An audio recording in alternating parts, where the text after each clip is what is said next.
Prologue, a certain boy becomes humanity's enemy introduction _00. There was no need for any difficult thoughts. That girl was heading towards death all alone. She may have brought it all on herself, but a certain boy could not allow that conclusion to happen. And so he fought back. He had many reliable allies in the place he had so yearned to return to, but he clenched his fist once more in order to proudly return there properly, even if it meant turning his back on all of them for the time being. Now, fight. Clench your right fist to protect the life and smile of a single girl. To be absolutely clear, Kamaji was not going to unconditionally write off all of Athena's crimes. He simply could not allow this frenzy in the name of justice to kill her without passing proper judgment on her. If a legitimate judgment was passed on her and she was shut in a dark cell for decades to come, it would have been none of his concern. But even if that had happened, he would have never abandoned her. He would have visited her countless times. No matter how much time it took, and even if they had to wait until they were old and wrinkled, he would have made sure she was met with a smile when she finally was released from that cell. And once all of her crimes had been made up for, they could walk together in the light of the sun. That was the true form of this fight. He did not think the reason of the world was forceful enough to rob even that possibility from her. No matter what it took, Kamaji would save magic god Athenas. So. That girl with long wavy blonde hair, white skin, and one eye covered in an eye patch looked at Kamaji's resolute face and asked a question. I understand what you want to do. This is just more proof that you can't fix stupidity. They were in the complex labyrinth inside the countless drifting ships making up Sargasso, but they could not stay there forever. But not because they would eventually be found. The odds were much higher that the entire land mass would soon be destroyed by missiles. So what exactly do you plan to do? We're currently surrounded by ocean, so how do you plan to safely and covertly escape? That's actually a really good question. Wait. Don't tell me you hadn't given this any thought at all. Unpleasant sweat poured from Kamaji's body and he poured all his energy into averting his gaze. The girl known as a god heavily, silently, and unsteadily stood up. You make such a big show of rescuing me and then you do this? And what did you hope to do if we did escape? Imagine Breaker won't work against cruise missiles that don't rely on the supernatural, and I'm currently on the road to death thanks to that fairy spell. How? In the hell? Do you hope to rescue me? Well. Wait. Utha-chan, don't climb on top of me. Do you have any idea how revealing that outfit is? Don't call me that. Even if you understand me, that's getting too friendly, human. And I don't like how it makes you sound like my uncle. I'm not trying to make fun of a god or anything. And if we're gonna bring up what things sound like, let's get into why I dropped the news. I think that would make most people think of the word Anu dash. I'm gonna punch you. I really am gonna punch you. Even with her spear gone and while suffering due to the transformation to a fairy, she was still a god. She could easily beat the snot out of the boy who stopped World War III with a single fist. While gasping for breath, on top of Kamaji-tuma's stomach, Athenas finally realized this was no time for this. Let's sum up the important points. The first problem is of course the fact that the entire world is after me. No matter how we end this, there has to be some clear dividing line. Kamaji was as red as a tomato, so she shook his collar and kept his mind from traveling to Valhalla. And the second problem is the fairy spell that Alaris hit me with. It is currently destroying my body from the inside, so we have to stop its advance in some way. Is there a way of doing that?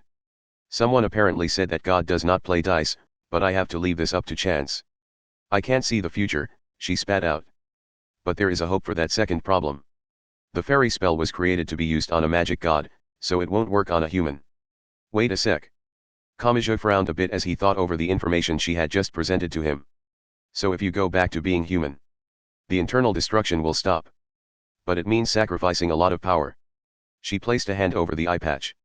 I rose to the position of magic god by gouging out my eye and offering it to a spring. It was a ceremonial act of destruction. You could call it a systematic sacrifice. The eye is still at the bottom of that cold spring and all that makes me special will vanish if I retrieve it and place it in the eye socket. I didn't use this method even when I abandoned my power before. Thinking back, that was a sign of my lingering regret.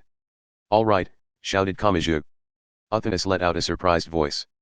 This was simply because he had hugged her without thinking. That means we can save you. It's not just a dream. We don't have to create a goal out of thin air or anything. There was a goal prepared for us from the beginning. In that case. Honestly. Don't get so friendly, human. She pushed him away with her small hands, but his smile did not wane. After all, he had just received the best news possible in that hopeless situation. The hatred and desire for Athenas primarily came from her inhuman power.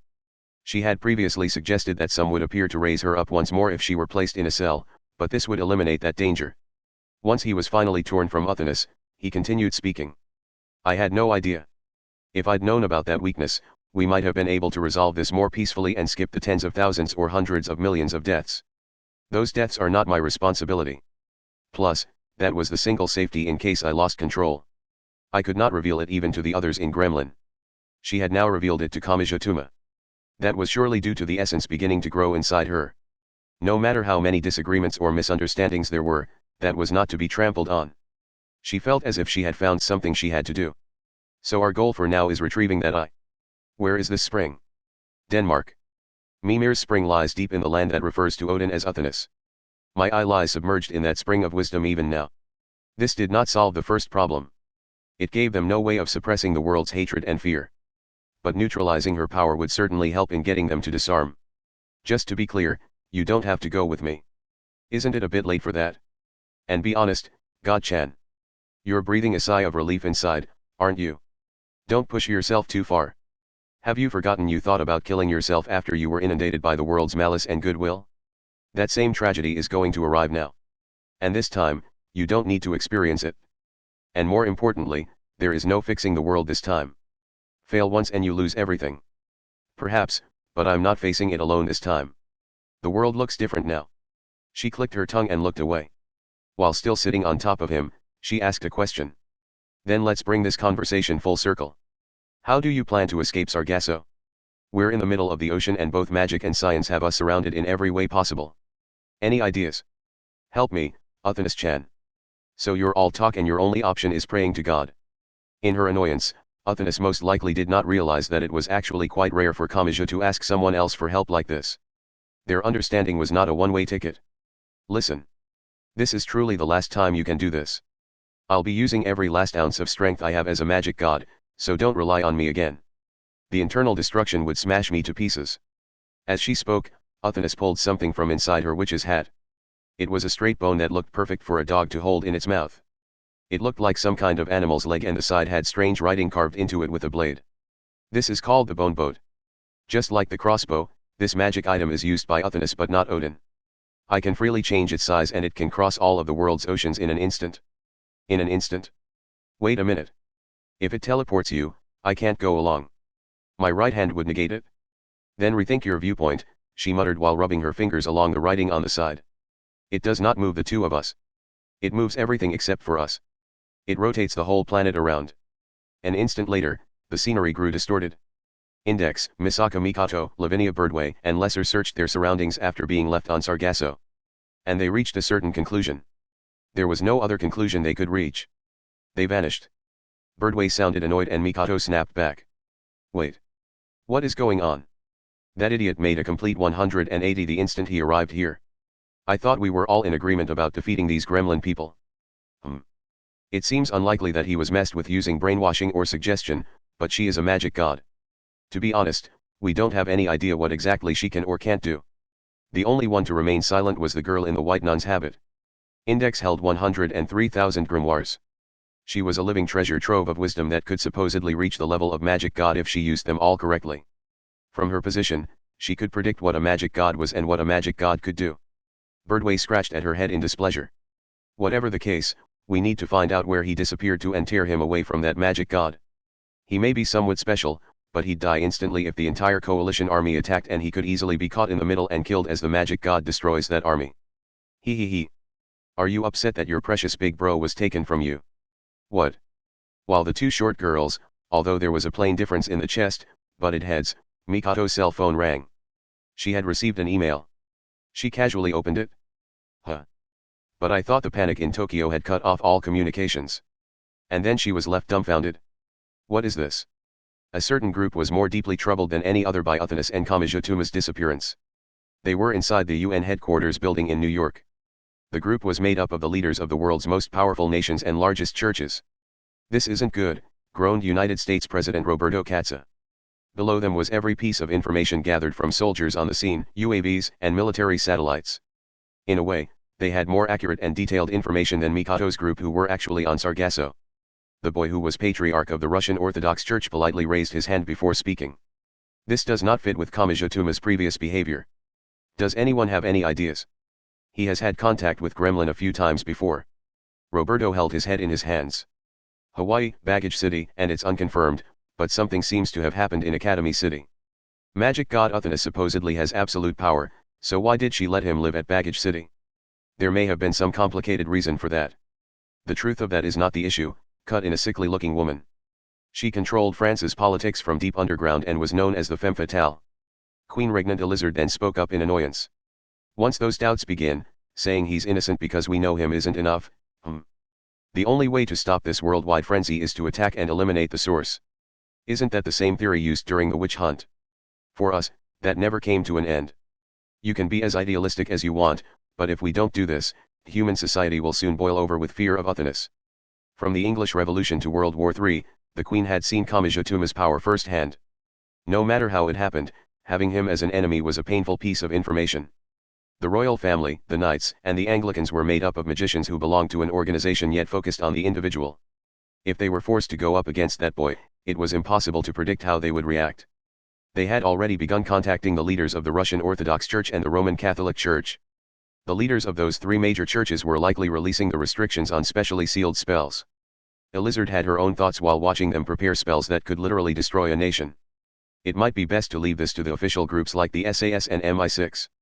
Extreme irregulars using supernatural power might actually give him a way out. Roberto let out another heavy sigh. It may have come from his position as the leader of a nation, or it may have come from his position as the protector of something even greater. And then he spoke once more. In that case, we can only continue as normal. We find the Uthanus faction that has made their way through the world and we destroy them equally. That's the only way to prevent society from growing any more unstable. The email was sent out to all of them at once. What the hell is this? What is that piece of shit doing?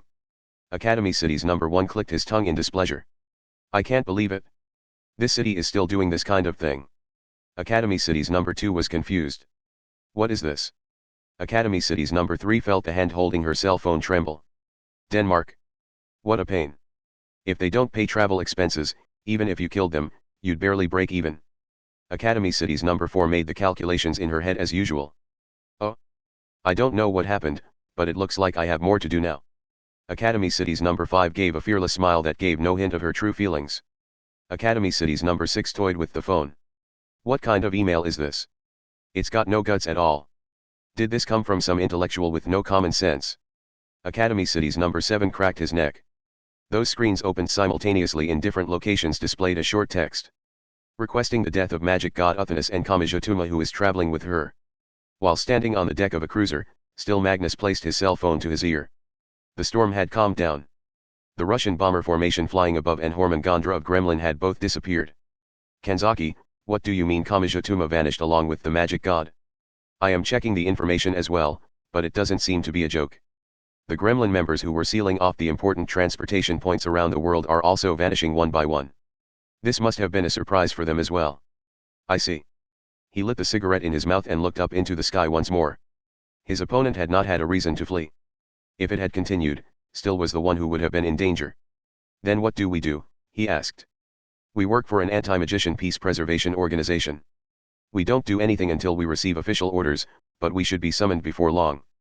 And if that happens, we'll be asked to go fight Kamijotuma to the death.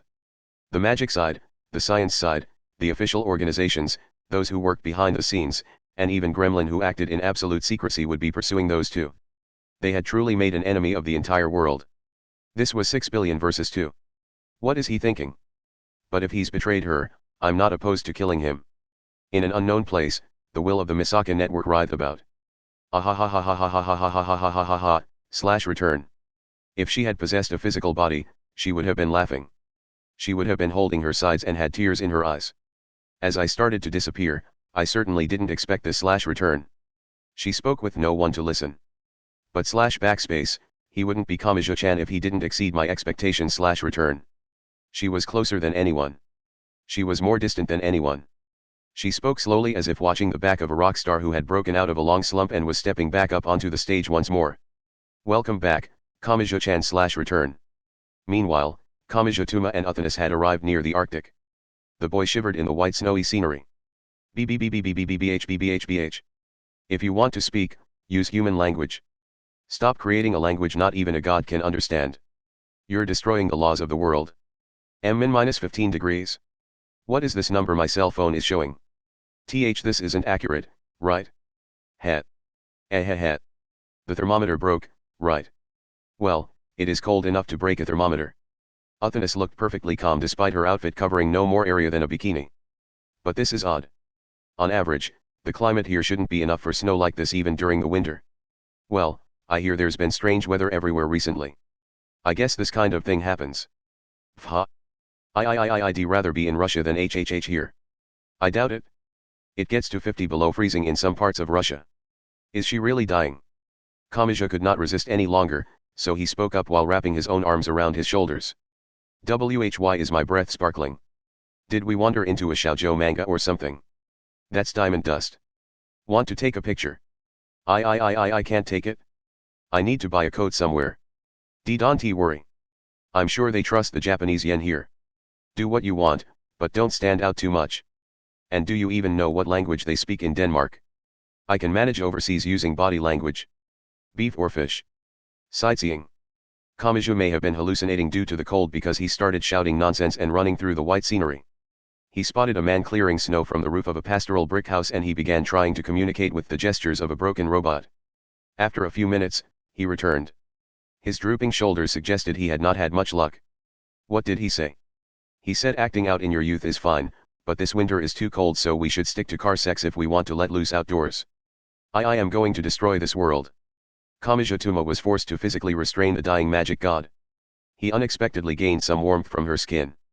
Chapter 9, vs the one who bears white and black wings and opposes the world round _01. Part 1. Kamachi and Athenis trudged through the white snow. There did seem to be an asphalt road, but it was under too much snow to see. The ground was just a white plain with conifer trees sticking up in places. There were occasional road signs, but they could see no houses or even telephone poles. The boy spoke in annoyance as a bit of snow accumulated in his spiky hair. Why is the population density in Europe so messed up? In the large cities, houses are crammed together like a kid's toy box, but it quickly turns to this once you leave those cities. Speaking from the world standards, Japan is the strange one. You don't often find an island nation where you can never see the horizon. Kamachi thought the horizon would be visible in Hokkaido, but he abandoned that line of thinking once he reached the image of warm ramen. While walking through this near-Arctic environment in his school uniform, he felt his heart would break if he thought any longer on that trinity made of salt, butter, and corn. Where are we anyway? Joring. No, we're probably a bit further south than that. You can see it on the signs, right? And where do we need to go? The Kvyerndrup area. Specifically, each Skov castle which floats above a lake. He could only give a stiff smile.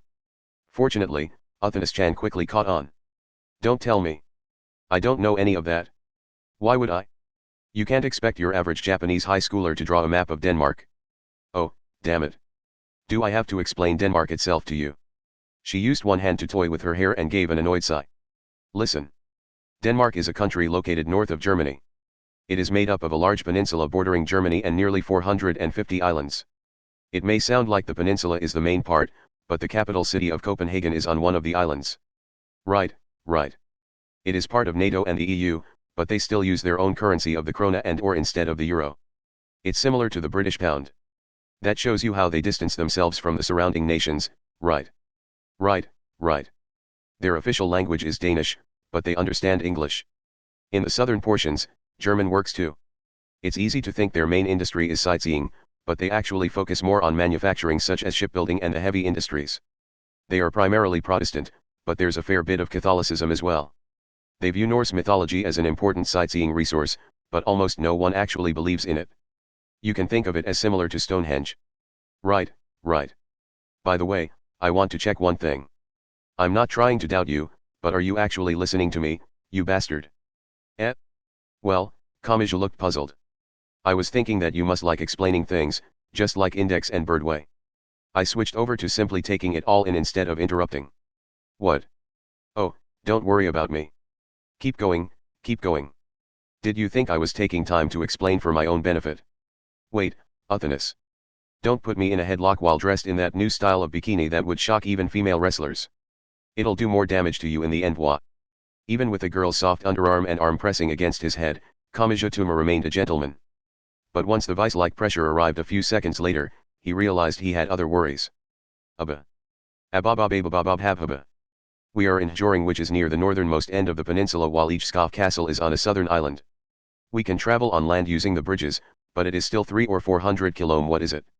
Why are you convulsing like that?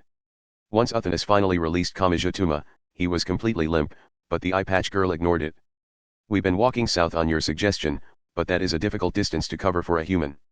If you're gonna conveniently teleport us around the planet, why didn't you bring us closer? Don't be silly. How many tens of thousands of kilometers do you think that spell took us? This is a decent margin of error. Really, you should be praising my skill since we didn't crash into the Himalayas on the way and we weren't dumped into the middle of the ocean. Quick question, did the other members of Gremlin do everything they could to stop you from using that spell, by any chance? Did they insist on using boats and airplanes when traveling? Shut up. We need to get back on topic. How do you plan to safely travel 300 or 400 kilometers? The coalition forces will be laying out a search network as we speak. I actually have an idea concerning that. Kamiju was still lying on the snow.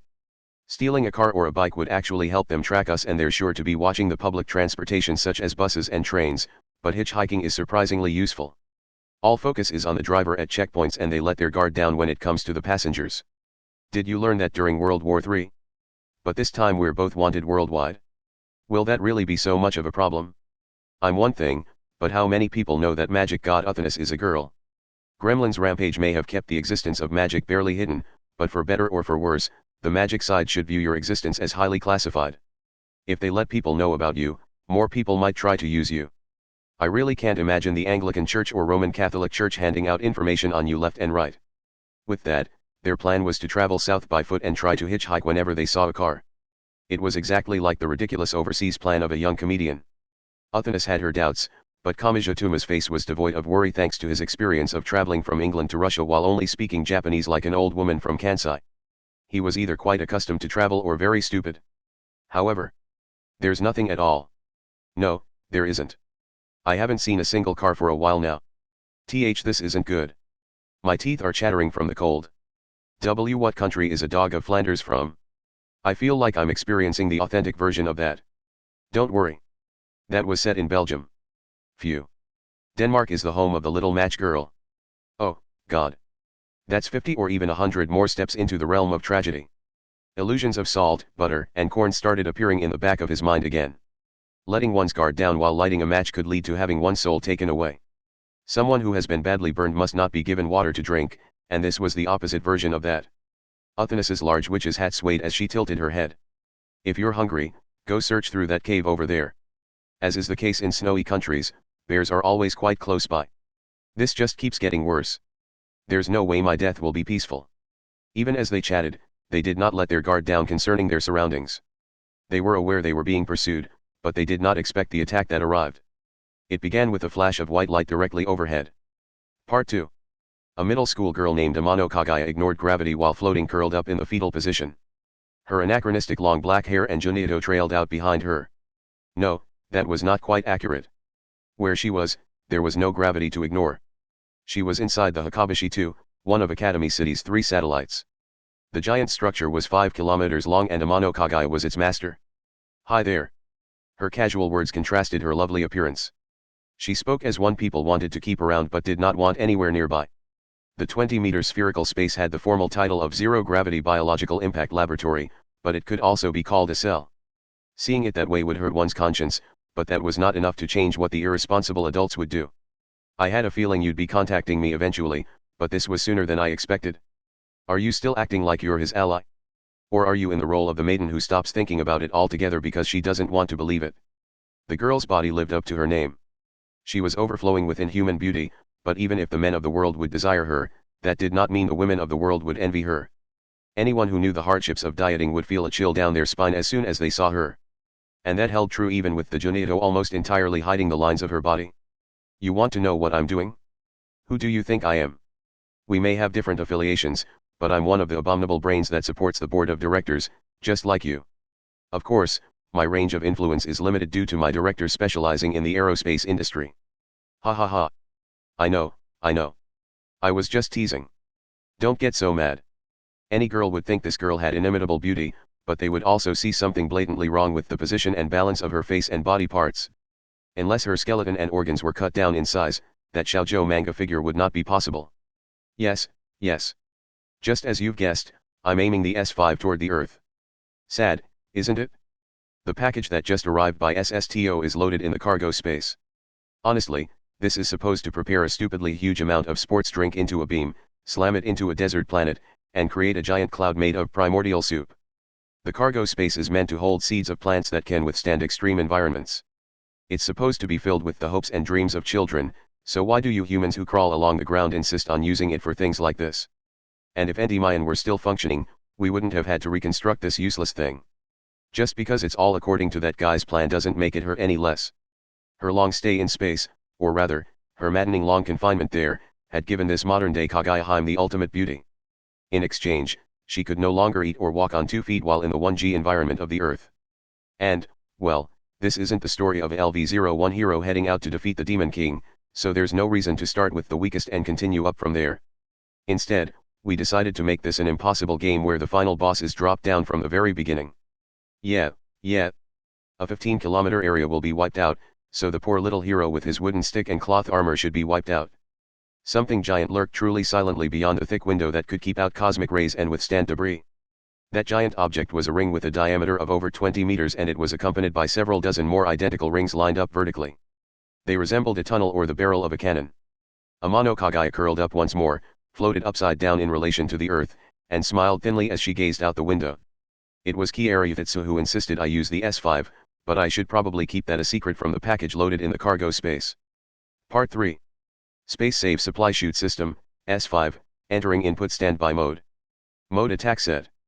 Cargo shell size C chosen. Commencing final non-destructive scan with electromagnetism and ultrasonic waves. Air tightness, cushioning, and heat resistance all clear. See report for details. Combustible gas, magnetism, and electromagnetic firing system synchronization complete. Liquid shaft magnetism and conductivity confirmed. Commencing redesign of molecular bonds using vibration control.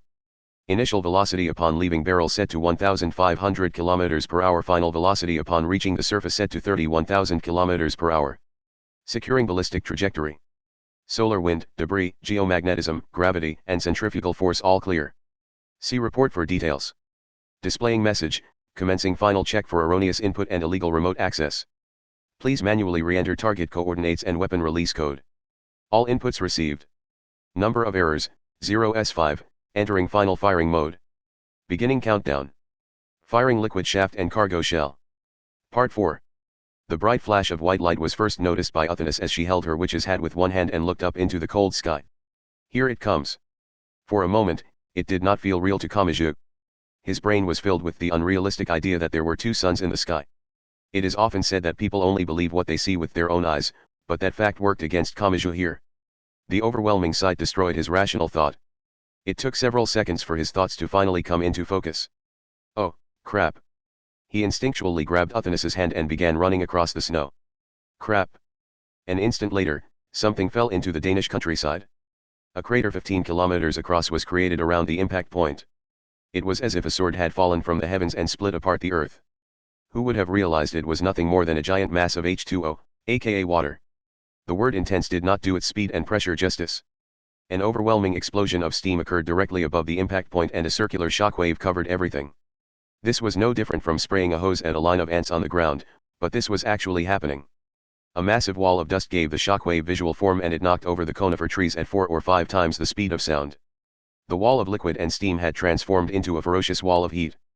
The thick layer of snow melted in an instant and the exposed ground was heated to orange. As all this happened, Kamachi Tuma and Uthynnis dove into a cave that had been half buried in snow. It was the place she had earlier pointed out as a good spot for hunting bears. The straight line attack from the heavens lasted for several seconds. The shock wave swept across the surface, so they somehow survived within the cave. But the heat assaulted that underground area. Despite the narrow cave entrance, the heat still made its way inside. The air dried in no time and stabbing pain raced through Kamachi's eyes. He started to cry out in surprise, but Uthynnis covered his mouth with her palm so he would not breathe in the scorching air. About half a minute later, the rumbling continued, but the two of them turned toward the cave exit. Kamachi hesitantly breathed in through his nose, but it did not burn his lungs. The temperature outside was -15 degrees, so the heat had been cooled off quickly. He headed for the cave exit with Uthynnis and looked outside. The scenery had completely changed. What is this? He did not find a silver world of thick snow or a brown world of exposed dirt. He saw glass. The surface of the 15-kilometer crater was completely covered in translucent glass. Glass and porcelain were normally made of silicon, so it could be made by harshly heating sand or dirt. Even if it made sense from a rational standpoint, the scenery still looked like a completely different world. He felt he had wandered into an uncivilized planet filled with silicon life forms from an old SF novel. There may have been a good reason for that. He had no way of knowing, but the S5 had not been created for military purposes. It was a giant terraforming device that would send a massive amount of water mixed with nutrients to the moon or Mars. That would produce clouds and blessed rain which would cover the desolate land with primordial soup. The distances to other astronomical bodies were massive, but the weightlessness of space removed the decay of speed. Water could transform between solid, liquid, and gaseous states, but that was due to the behavior of the molecular bonds. In special states such as flash boiling, water would forget the behavior that turned it into a gas when heated to 100 degrees and it would remain as a liquid. The water for the S5 used vibrations to artificially redesign the molecular bonds. Until it passed through the atmosphere and struck the surface, the water was made to forget the behavior that said it should be a gas. Simply put, it was a powerful bomb using nothing but pure water. Its military use by aiming it at the Earth had been an excuse to get funding out of the higher-ups who were unlikely to pay for a project that could only be used for developing other planets. However, the boy was not looking at the glassy alternate world. He was looking up because his mind was fixated on that which had caused the intense impact. So much dust filled his vision that it felt like looking through a sandstorm. He felt as if the sun was suddenly producing much less light. But he still saw what resembled a giant tree towering up toward the heavens. He had the unrealistic idea that he had wandered into the monochrome footage occasionally seen in documentaries. That was how far removed the scene was from a high school boy's normal life. The true identity of that mythical tree was a mushroom cloud. He had not simply been thrown into the cloud of dust. He had been enveloped by that unique weather phenomenon that was still expanding. He stared blankly at the scene before his eyes. Turning the ground to glass was another well-known phenomenon associated with nuclear explosions. As he stood there, someone tapped on his shoulder from behind. "Don't worry." It was Uthanus. Mushroom clouds can be created by more than just nukes. Any explosion with enough force can do it. Large fuel air bombs or thermobaric bombs should be able to pull it off, so. "No," muttered Kamachi. "Only Academy City would be able to do this. And if they're going this all out, it'll never end this easily. Mass-produced military clones, AIM-thought entities, supersonic bombers, powered suits, cyborgs, and Rensa. I haven't seen everything, but the glimpses I have seen are enough to know they'll go farther than this if they're serious." The word enemy filled his mind. Academy City had fired something from the sky or, more likely, from space. But had they done so in order to directly crush him and Uthanus? Had they made all those preparations for firepower that could be escaped on foot? If not. "Get back, Uthanus. What are dash? This is only just beginning." His shout was immediately followed by a violent gust of wind that destroyed the mythical tree of a mushroom cloud in an instant. But this pressure did not come from outside. The giant tree was ripped apart from the inside, from the blast site. Uthanus narrowed her eye at the scene before her. Academy City was a collection of all sorts of science and technology, and Kamachi recalled the primary example, Esper development. In that case, what was Academy City's most powerful and reliable weapon? The answer stood directly in front of them. Academy City's number 1 level 5, accelerator. That true monster who could control all vectors stood in the blast site. Part 5. A mass of metal resembling a 5-meter rugby ball was buried at the center of the glass world. It had been fired at the tail end of the massive pillar of water and the huge steam explosion had cushioned its fall and allowed it to land without a parachute. Even so, it was unimaginable how much technology was needed to let it retain its shape and protect its contents with that much of an impact. However, none of that entered Kamachi's thoughts. His mind was ruled by an even greater threat. Of all people, his lips subconsciously moved. "You're the very first one." As he shouted, Kamachi raised his arm and knocked Uthanus to her back on the translucent glass. A moment later, Accelerator calmly moved his slender leg. He gently tapped his transport device as if preparing to juggle it like a soccer ball. The mass of metal was the size of a light vehicle, but it flew forward with tremendous speed. Kamachi Tumo leaped to the side with all his might. The mass of metal almost grazed his clothing and it passed right over Uthanus as it became a wrecking ball wielded by a giant. "Hey! Stay on the ground. I'll handle him." Kamachi fixed his posture as he shouted toward Uthanus and then faced forward again. But it had been a mistake to take his eyes off that monster for even an instant. The spot he had been in was deserted. A blank filled Kamachi's mind just before a white face filled his vision. The roar of 4 tornadoes whipping up the air from Accelerator's back reached Kamachi's ears after a short delay. "God! That deadly hand of reflection reached for his side in order to reverse his body's blood flow and electrical signals. Damn it. He twisted his body while just barely managing to swipe away that demonic hand with his own right hand. He went on to launch his fist upwards and right into Accelerator's jaw. A dull sensation passed through his fist and into his wrist. Red eyeballs stared back at him without the slightest change in expression. A chill ran down Kamachi's spine, so he leaped backwards without thinking. A mass of air slammed into and split apart the ground where he had been. A massive roar of shattering glass burst through the air. What's going on? He's quicker to recover than before and this isn't shaking him. He can take a punch more than before. You know. Finally, the white monster opened his mouth. What the hell are you even doing? Playing the hero with no thought to your own interests may be nothing new, but you're showing a serious lack of vision this time. His voice contained no hint of urgency. He sounded like someone talking about a far-off problem they had seen on the news. However, the fury covering the world was like hell itself. He lightly kicked the snow that was already beginning to accumulate on the glass and Kamachi crouched down as if twisting his upper body around. The white snow melted and the liquid split through the air at frightening speed. It looked a lot like a laser beam. When used in shipbuilding machine tools, simple H2O could slice through thick steel sheets like butter.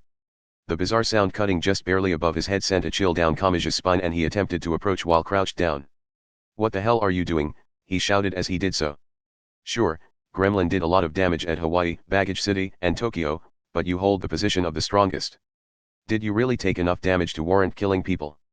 I don't have a reason like that. Accelerator lightly clenched his fist. When I was using my power, I didn't have any crazy ideas about saving the world or protecting mankind, you dumbass. A great roar split the air as fist struck fist. I'm only gonna bother looking after the people in my cell phone's memory. But that person you have behind you might destroy everything in the world and kill off all of mankind. Among those 6 or 7 billion are the few I know, so that's a good enough reason for me to fight her. I won't let you say otherwise. This may have been the opposite of Kamijituma's path. While saving the people close to him, Kamachi had gradually expanded his field of vision and eventually been shown problems on a global scale. Accelerator had been able to reach that worldwide level from the very beginning and he had used that power to save someone nearby. All the while, the decisions he made contained enough destruction to bring down the entire world.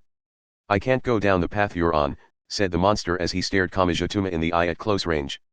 And that former monster continued. But that's no reason for me to feel inferior to you. Wings burst from Accelerator's back with tremendous force. Rather than black, they were white. As they pressed their fists together, the pure white wings stretched to several dozen meters and swung down toward Kamijituma like blades. Kamachi leaped to the side as if sliding and somehow managed to intercept each wing as they fell from overhead, one after another. Rather than stopping them and destroying them, he touched their side and moved his hand to redirect them. Accelerator spoke quietly while sending those fierce attacks. If I can either kill her or not kill her, then I might as well kill her. His voice pierced Kamachi's chest more sharply than the great din scraping at the planet. The sharpness of his words may have been another reason the number one was such a monster. Even if he could guess at what went on in another monster's head, he would not sympathize with them. The fact that he treated her as identical may have made him that much harsher on Uranus and her ability to destroy the world. If that's the most surefire, absolute, and safe way of ensuring their safety, then I might as well kill her. I'm not a fan of getting swept away by pointless emotion and getting stabbed in the back for my trouble. And I'm even less of a fan when it's someone else's back getting stabbed. Yes, thought Kamachi. He was angry that Accelerator did not understand, but he did not resent the number one. And that was not simply because he had not explained the situation and had no time to do so. That was a path Kamijituma himself had gone down. Those had been his exact thoughts when the 23 special wards of Tokyo had transformed into a battlefield and he had been swept down the easy path while thinking he was a hero of justice. In fact, Accelerator used his violence while fully aware of what it truly meant to defeat an enemy, so one could say he was much wiser and more responsible. Hey, what's the matter? I've said my bit and you're still putting up a sad fight, so you've gotta have a reason for ruining what I'm trying to do here, don't you? A reason, huh? Kamachi had difficulty holding off all of the white wings with just his one right hand. To intercept each and every one, he did the best he could to up his number of attacks. For most of everyone in the world, it's probably true that Uranus is someone that's not really worth saving. And logically, not saving her may be the better option, so you might as well protect your own safety. But even so, he used his fist to deflect one of the white wings to the side and simply shouted his reason forward. If you can choose between having her or not, it's gotta be more fun to let her join the group. It may not be logical and it may not be efficient, but this has got to be more enjoyable than throwing her out. That's my reason. The several dozen wings froze in place and Accelerator spoke in a quiet yet clearly irritated voice. You're not even trying to convince me, are you? That's how true motives work. Kamachi grinned. If you had a reason that would convince anyone the moment you gave it, it'd be a manufactured argument you created for the sole purpose of convincing people. After traversing that nearly infinite hell, all Kamaji had acquired was the elementary school level idea that we should all just get along. That was simply how much experience was needed to go from thinking he understood it to truly understanding it. Kamaji was the same in his lack of a grand objective. He wasn't talking about the fate of the world, and that wasn't what he was fighting for. But, said the number one as his countless wings creaked. Aren't you being a bit too trusting in human nature to ask me to stop with nothing but that? I don't expect you to, immediately replied Kamaji. That's why we fight until we reach an understanding. Accelerator fell silent for a moment, but took action. Academy City's number one flapped his white wings and rose to an altitude of 5,000 meters in an instant. Kamaji saw a pure white light fly in a large arc and then start back toward the surface. He had no way of knowing, but this top-speed rush using the white wings had saved many people from the Star of Bethlehem at the end of World War III. My only chance is with a counter. Kamaji calmly moved his body. I can't hit him with anything but my right fist, but he can take a punch better than before, and I'll probably be torn to mincemeat if I don't finish it in a single hit. Before the clash, Kamaji crouched down and used his left hand to pick up a stone the size of a baby's head. Accelerator's reflection prevented any attacks not made with his right hand. Throwing the rock would not even function as a distraction while that reflection was working. But that was exactly why Kamaji did what he did. In the instant of the clash between heaven and earth, Accelerator accurately attacked his target. He saw every action Kamaji took while holding his right fist toward the heavens. The monster did not even think about evading, but not because he was overly reliant on his reflection. He was well aware how unique that right hand was, and he decided to rush in despite that hand, which would pierce his absolute defense. As long as he remained conscious and could continue his calculations, he would crush the boy before him. He understood the power of that hand. Or so he thought. Kamaji took an odd action. He first made a cross counter, just as Accelerator had expected. Aiming for the center of the chest rather than the face was certainly out of the ordinary, but it was within the range of options he could take with that fist. The problem was what came later. Kamaji swung up the baby head rock with his left hand. He first neutralized the reflection with his right hand, and then he applied a tremendous force to Accelerator's heart, even if it meant crushing his own right fist in the process. The impact from the rock was much greater than anything he could have caused with a mere fist. Ah! Accelerator's mind went blank. With a tremendous noise, the thoughts that controlled his calculations cut out for an instant. Part 6. Accelerator awoke buried in snow. The ground of cracked glass was nowhere to be seen below the thin layer of snow covering everything. The earth was working to return the scenery to normal even after that strike from a terraforming device. Kamaji and the eye patch girl were gone, and a new figure had appeared in that silver world. The girl had short brown hair and eyes devoid of emotion. She wore a white coat and a cold-resistant hat with earmuffs. She was reminiscent of yet different from the person Accelerator had seen in Russia during World War III. What does a clone want? He asked in annoyance. Ha ha ha / return. I was just so very worried about Kamaji-chan that I used my ticket and took control of this girl / return. I'm glad to see he could resolve his own problem, though / return. The giant grin looked out of place on that military clone's face. The one speaking was not the clone herself, but the will of the network created by all of the clones. While there was technically no division between the will and the clone, anyone closely involved could understand the concept behind this difference. But /backspace, you weren't going all out there, were you / escape? If their top batter of the number one didn't take action, there was a greater possibility of the other level 5s taking action randomly / return. And if the number one was defeated right away, the higher-ups would hesitate to use the rest of their precious 7 for fear of losing them / return. Hehe / return. Back when you knew nothing but winning and being the strongest, you would have never thought about gaining something by losing / return. I think you've grown some, Accelerator / return. The white monster clicked his tongue and gave a displeased reply while sitting on the snow. Is it really that surprising? You're only here now thanks to my loss. I'm saying it's mature of you to be able to think about it like that / return. The will waved her index finger a bit. I was really worried about Kamaji-chan, but he should be fine now / return. And since I've been using this ticket so much lately, I probably can't come back out for a while / return. But /backspace, I did get to see something nice firsthand / return. How long until the next time? Don't rely on me / return. The will chuckled. This world belongs to all of you / return. As someone who floats around the Misaka network with no physical body, I'm an outsider here / return. I may be able to give some outside advice, but I mustn't be presumptuous enough to think about actually joining in / return. Some static mixed in with the girl's voice, indicating that something was coming to an end and the time of parting was nigh. And as an outsider, I have one last piece of advice for you / return. Do you ever shut up? Just get it over with. The difference between you and Kamaji-chan is that one of you views us as an embodiment of good and the other truly views us as nothing but human / return. They may seem similar at first, but they're completely different and it isn't something you can consciously overcome / return. Maybe it's like focusing too much on eliminating discrimination and instead trapping the person in the role of victim / return. If you truly intend to face us, then you have to do something about that first / return. With that said, the short-haired girl fell forward into the snow. Accelerator clicked his tongue in annoyance, but then realized something. Wait. What am I supposed to do with this unconscious girl? He received no response. At the end of it all, some shackles had been prepared for that monster. Being played that perfectly ticked him off. Part 7. The battle had ended, but the pain had not.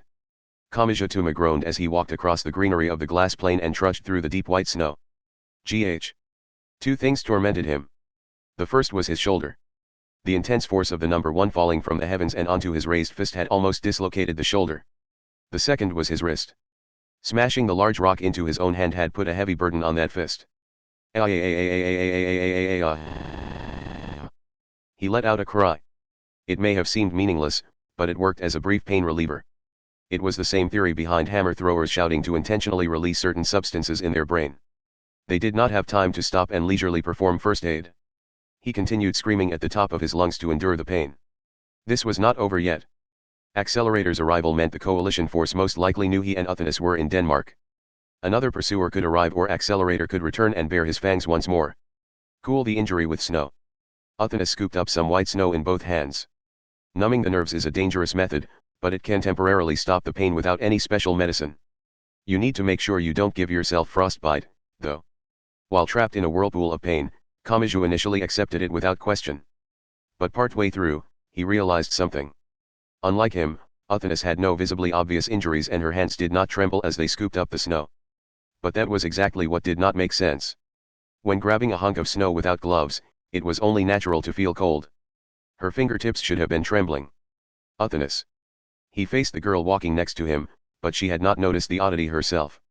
Seeing her puzzled look, the doubt inside him grew to conviction. Uthanis. When did you lose your sense of pain and cold? He ignored his own pain, grabbed her shoulders, and shouted in her ear, but she was the same as always. She did not even reflexively draw back in surprise, but he interpreted that as sluggishness rather than calm. That's a good question. He felt he should have noticed sooner. She had casually walked through this near-Arctic environment and performed a headlock with vice-like strength. He had simply assumed she retained some of her power as a magic god and was still far from being human, but what if that was not the case? What if her senses were vanishing and her body's limiters were ceasing to function? That too could explain her strange resistance to the cold and her tremendous strength for such a slender girl. Also, she had said from the beginning that using the bone boat was truly the last bit of her power. She had told him not to rely on her after that. Not even the slightest piece of her special status as a magic god had remained. Damn it. Kamaji did not know if he could do anything about it now, but he lent her his shoulder. She felt heavy and he could tell she could not fully support herself. Most of all, she was cold. She felt like a pillar of ice. An amateur high school boy could not determine how much her bodily functions were being restricted. I'm fine, she said. I can walk on my own, so you don't have to do that. You idiot. Forcing yourself to move might be destroying you inside. What scared him most of all was how Uthanis herself felt no danger. She was so far gone that she could not even do that. It reminded him of a soldier with a fatal bullet wound to the gut who smiled as he forgot his pain in the very end. Staying here won't help, so let's get to Ijskov Castle and end this, Uthanis. As the road continued on and on, the white landscape seemed to reject any and all life. Nevertheless, Kamaji stared forward and continued on. No matter who's waiting for us up ahead, I will save you. I swear it. Chapter 10, vs. The Fury of 2 billion round_02. Part 1. They were far from human civilization. Kamaji did not know if Uthanis had frostbite, hypothermia, or whatever else, but he had to take her somewhere warm as soon as possible. Unfortunately, he did not know how he could do that. There had been almost no traffic on the road in the first place and the previous commotion would only keep vehicles away. The two of them would be buried in snow before they made it anywhere. Or so he thought. The situation completely betrayed his expectations. They say it's a meteorite. That's so cool. Too bad I didn't manage to record it with my smartphone.